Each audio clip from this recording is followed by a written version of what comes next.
না যখন পৃথিবীতে আকাশ ছিল না, বাতাস ছিল না, পথ ছিল না, প্রান্তর ছিল না, বৃক্ষ ছিল না, লতা ছিল না, শুধু জলে জলাময় ছিল।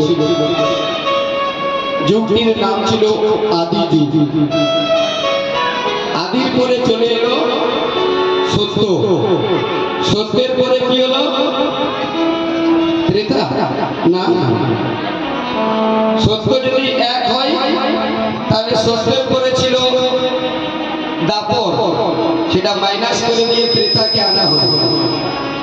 সত্য, ত্রেতা, দাপর, কলি, আর প্রথমে ছিল আদি, তারপরে আরেকটা যুগ আসছে। টাইম, ডেট, স্থান সব ফাইনাল আছে।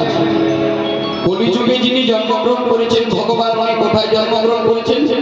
সিধাম নবদ্বীপে, নদিয়া জেলা।